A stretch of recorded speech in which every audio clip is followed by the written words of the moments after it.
everybody asks this common question, specialty wise, what are the seats available? So first of all, I want to clarify one thing before I show this chart. Okay, in America, there is nothing called as quota system. So before I show the chart, which is from the source of NRMP, I want to make sure you are clear that there is nothing called as quota system in America. The chart which I will show you how many people got admission in the year of 2020 from the total number of seats. Okay, so do not get panic, okay, only 10 seats for so and so. No, it's not a quota. Quota happens in British Commonwealth countries like India, UK, Canada, Australia. In America, there's nothing called as quota system. Right? We will see for one and one every specialization. Okay, anesthesiology. Total seats available in 2020 were 1370. 58 green card holders got admission. 78 IMG who wanted visa got admission. One seat was vacant. So in the American system, because there is no tuition fee to do post graduation, student gets a salary.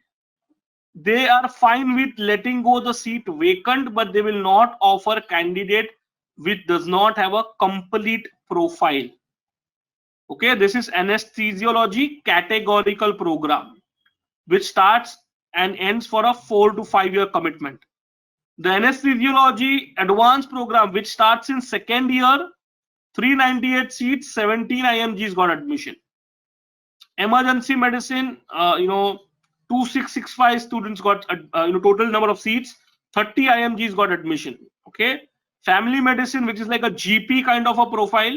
In India, right after MBBS, you can start working. In America, if you want to work as a general physician, you have to do a residency in family medicine. Only then you are allowed to work. Internal medicine, the highest number of seats, what is similar to MD medicine. So categorical internal medicine, 8,697 seats, and last year almost 2,016, 116 people got matched, 373 seats were vacant.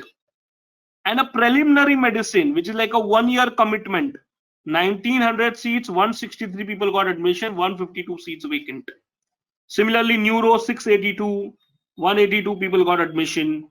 All right, pathology, 600 seats, 232 people got admission. Pediatrics, 2864, 340 people got admission. Psychiatry, 1858, 129 people got admission.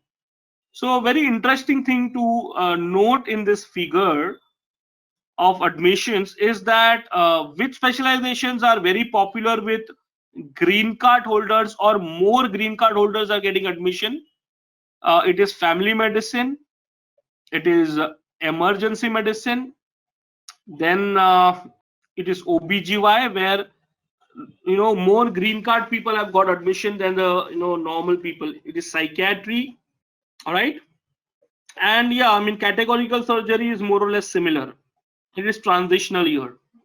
Okay, but if you see rest all specializations, whether you are a green card or no, it does not matter. In fact, more visa seeking IMGs have got admission.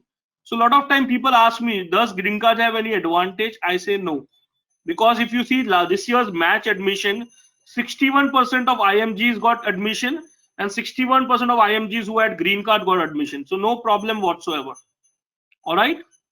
So neurosurgery and plastic surgery, they are advanced programs. Okay, so they are not listed here. You have to first get admission in preliminary surgery, and then advanced program happens in which you get admission. All right, now whatever we are discussing are the seats in the NRMP match.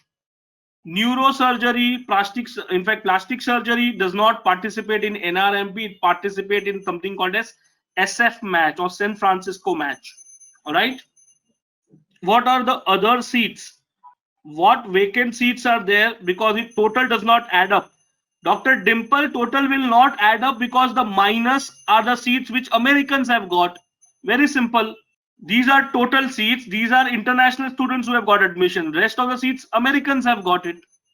That's why I have not displayed here. Okay. I hope this is clear.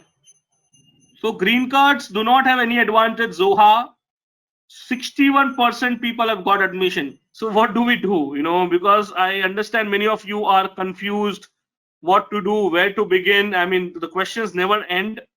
So I have prepared few next steps for you.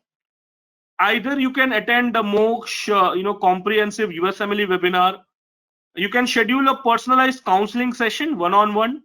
You can attend the Moksha faculty's live lectures. You can get access to the Moksha USMLE free trial login from our counselors. And also you can appear for the Moksha USMLE step 1 mock test, all right? So all of these options are available. You can, either email us on this number or WhatsApp us on this WhatsApp number, and our team will definitely help you in this journey.